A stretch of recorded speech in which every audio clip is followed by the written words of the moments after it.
Hi అండి. అందరికీ నమస్కారం. Welcome to my channel. ఈ వీడియోలో ఏపీ ప్రభుత్వ ఉద్యోగులకు మరియు పెన్షనర్లకు సంబంధించి పీఆర్సీ, డీఏ హామీల అమలు తేదీ మే 31 అంటూ అప్డేట్ రావడం జరిగింది. సో, దీనికి సంబంధించిన పూర్తి వివరాలు ఈ వీడియోలో తెలుసుకుందాము. వీడియో అయితే ఎక్కడే గాని స్కిప్ చేయకుండా ఎండ్ వరకు చూసేయండి. అప్పుడు ఇన్ఫర్మేషన్ పూర్తిగా అర్థమవుతుంది. అలాగే వీడియో చూస్తున్న ప్రతి ఒక్కరు వీడియోకి లైక్ చేయండి ఫ్రెండ్స్. ఈ వీడియోని తోటి ఉద్యోగ, పెన్షనర్ మిత్రులతో అయితే షేర్ చేయండి. కొత్తగా మన ఛానల్ చూస్తున్న వారైతే సబ్స్క్రైబ్ చేసుకోండి. సో, సబ్స్క్రైబ్ చేసుకోవడం వల్ల నేను చేసే ప్రతి ఒక్క వీడియో మీ వరకు రీచ్ అవుతుంది. ఇక ఆలస్యం చేయకుండా వివరాల్లోకైతే వెళ్ళిపోదాము. సో, ఫ్రెండ్స్ ఇక విషయానికొచ్చినట్లయితే ఆంధ్రప్రదేశ్ రాష్ట్రంలోని ప్రభుత్వ ఉద్యోగులు, ఉపాధ్యాయులు మరియు పెన్షనర్ల పట్ల ప్రభుత్వం అనుసరిస్తున్నటువంటి తీరుపై సర్వత్రా ఆందోళనలైతే వ్యక్తమవుతున్నాయి.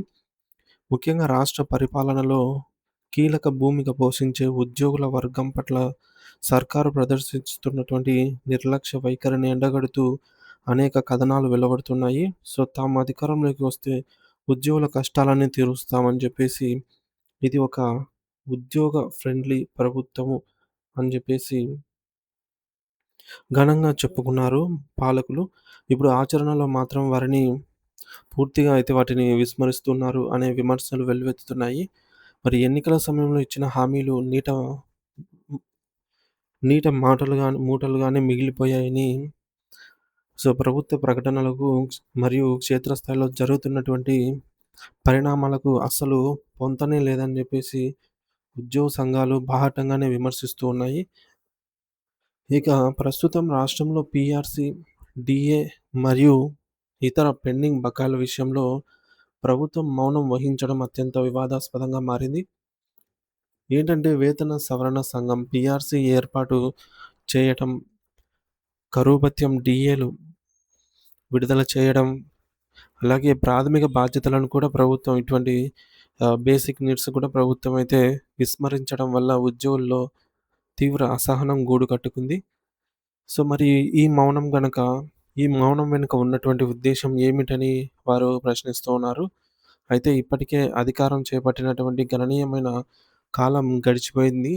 సో, తమ మేనిఫెస్టోలో పేర్కొన్నటువంటి సూపర్ 6 హామీలలో ఉద్యోగులకు సంబంధించి ఇచ్చిన మాటలను అమలు చేయడంలో ఎటువంటి కదలిక కనిపించడం లేదు. సో, అయితే ఈ యొక్క ఆర్థిక అంశాలపై చర్చించటానికి గూడా ప్రభుత్వం చొరవ చూపకపోవడం వల్ల లక్షలాది మంది ఉద్యోగ కుటుంబాలు ఆర్థిక ఇబ్బందుల్లో అయితే కూరుకుపోతున్నాయి. మరి ఈ నేపథ్యంలో ఆంధ్రప్రదేశ్ ఉపాధ్యాయ సంఘాల సమైక్య ఫ్యాక్ట్‌పో ఇప్పటికే తన స్వరాన్నయితే వినిపించింది. అలాగే రాష్ట్ర వ్యాప్తంగా వివిధ దశల్లో ఉద్యమాలను నిర్వహించి ప్రభుత్వం తన మొండి వైఖరిని వీడాలని జెప్పేసి హెచ్చరించింది. అయినప్పటికీ ప్రభుత్వం నుంచి కనీస స్పందన లేకపోవడంతో ఉపాధ్యాయులు మరియు ఇప్పుడు మరింత ఉధృతమైన పోరాటానికి సిద్ధమవుతున్నారు. మే నెల చివరి వరకు వేచి చూసి అప్పటికి ప్రభుత్వం దిగి రాకపోతే జూన్ మాసంలో అత్యంత భారీ స్థాయిలో ఉద్యమ కార్యాచరణనైతే చేపట్టాలి అని చెప్పి వారు నిర్ణయించుకున్నారు. ఇందులో భాగంగా సచివాలయం ముట్టడి లేదా అసెంబ్లీ ముట్టడి వంటి తీవ్రమైన నిర్ణయాలను కూడా అమలు చేయడానికి సిద్ధమవుతున్నారు. వందలాది కిలోమీటర్ల దూరం నుండి ఉపాధ్యాయులు తరలివచ్చి తమ ఆవేదనను విన్నవించడానికి ప్రణాళికలు రూపొందిస్తున్నారు. గత వైఎస్ఆర్ కాంగ్రెస్ పార్టీ ప్రభుత్వ హయాంలో జరిగినటువంటి పరిణామాలను ఈ యొక్క సందర్భంగా ఉద్యోగులు గుర్తు చేసుకుంటున్నారు. అప్పట్లో విజయవాడలోని బీఆర్టీఎస్ రోడ్డు ఉద్యోగుల సముద్రంలాగా మారిపోయిందని, ప్రభుత్వంపై ఉన్న వ్యతిరేకత ఆ స్థాయిలో వ్యక్తమైందని వారు విశ్లేషిస్తున్నారు. అప్పట్లో సిపిఎస్ రద్దు అంశంపై ఉపాధ్యాయులు చేసిన పోరాటం, వారిపై పెట్టిన కేసులు, అక్రమ కేసులు అలాగే అంతర్జాతీయ స్థాయిలో కూడా చర్చకు దారితీశాయి. ఆనాడు ఉద్యోగుల మద్దతు కోల్పోవడం వల్లే వైసీపీ పతనం ప్రారంభమైందని, ఇప్పుడు చంద్రబాబు నాయుడు గారి ప్రభుత్వం కూడా అదే బాటలో నడిస్తే ఫలితాలు తీవ్రంగా ఉంటాయని ఉపాధ్యాయ సంఘాల నేతలు హెచ్చరిస్తున్నారు.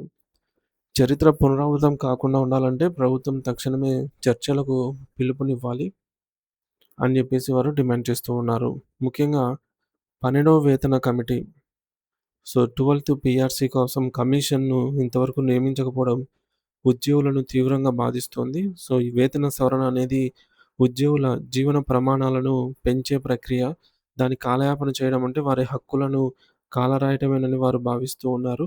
అలాగే 30%తో మధ్యంతర భృతి ఐఆర్ ఇంటీరియం రిలీఫ్ ఇస్తామని హామీ ఇచ్చారు.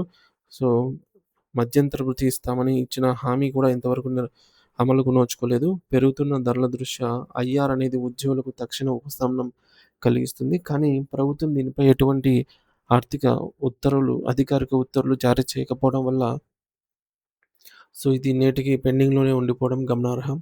పెండింగ్‌లో ఉన్న డీఏ బకాయిలు మరియు సవరణల బకాయిలు చెల్లింపులు ఆగిపోవడంతో మధ్యతరగతి ఉద్యోగుల బడ్జెట్ తలకిందులైపోతోంది. వీటన్నిటితో పాటు ఏకీకృత సర్వీస్ రూల్స్ సమస్యను పరిష్కరించకపోవడం వల్ల ఉపాధ్యాయుల పదోన్నతులకు తీవ్ర ఆటంకం కలుగుతోంది. స్థానిక సంస్థల్లో చనిపోయిన ఉద్యోగుల వారసులకు కారుణ్య నియామకాలు చేపట్టడంలో ప్రభుత్వం జాప్యం చేస్తోంది.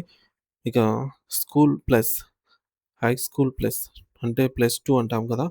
ఇంటర్మీడియేట్ వ్యవస్థను ప్రవేశపెట్టినప్పటికీ దానికి అవసరమైన మౌలిక సదుపాయాలను మరియు సిబ్బందిని నియమించకపోవడానికి పట్టించుకోకపోవడం వల్ల ఆ వ్యవస్థ నిర్వీర్యం అవుతోందని వారు ఆవేదన వ్యక్తం చేస్తూ ఉన్నారు. మరి ఈ యొక్క 17 ప్రధాన డిమాండ్‌లను పరిష్కరించకపోతే ఉద్యమం ఉధృతం కాక తప్పదు అని చెప్పేసి వారు స్పష్టం చేస్తూ ఉన్నారు. ఏప్రిల్ 17వ తేదీన విజయవాడలోని ఫ్యాక్టో ఆధ్వర్యంలో జరిగిన రిలే నిరాహార దీక్షలు ప్రభుత్వానికి ఒక ప్రాథమిక హెచ్చరిక మాత్రమే అని నేతలు చెబుతున్నారు. ఫ్యాక్టో చైర్మన్ శ్రీ ఎల్. సాయి శ్రీనివాస్ గారు మే 31వ తేదీని తుది గడువుగా ప్రకటించారు. ఆలోపు ప్రభుత్వం స్పందించి ఉద్యోగుల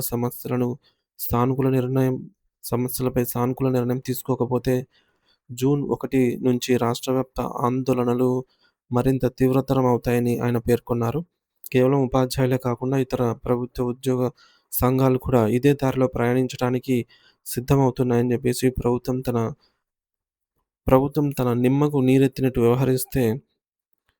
వ్యవహరించేటట్లు తీరు మార్చుకోకుండా అట్లే ఉంటే పరిపాలనా యంత్రాంగం స్తంభించిపోయే ప్రమాదమే ఉందని విశ్లేషకులు భావిస్తూ ఉన్నారు. కాబట్టి ప్రభుత్వం తక్షణమే ఉద్యోగ సంఘాల ప్రతినిధులతో చర్చలు జరిపి న్యాయమైన డిమాండ్లను పరిష్కరించాల్సిన అవసరము ఈ సందర్భంగా ఎంతైనా ఉందనైతే తెలుస్తుంది ఫ్రెండ్స్. ఇది ఇప్పటివరకున్న తాజా సమాచారము. ఉద్యోగ పెన్షనర్స్‌కి కూటమి ప్రభుత్వం అధికారంలోకి వచ్చిన వెంటనే ఐఆర్ ప్రకటిస్తామన్నారు. కానీ ప్రకటించలేదు.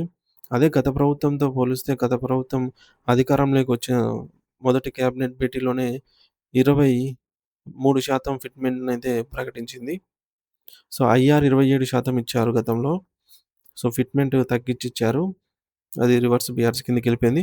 ఆ పీఆర్సీలో వచ్చిన నష్టాన్ని భర్తీ చేస్తూ ఈ పీఆర్సీని అయినా కనీసం 30% తగ్గకుండా మధ్యంతర భృతి ప్రకటించాలి అని చెప్పేసి ఉద్యోగ పెన్షనర్స్ కోరుతూ ఉన్నారు.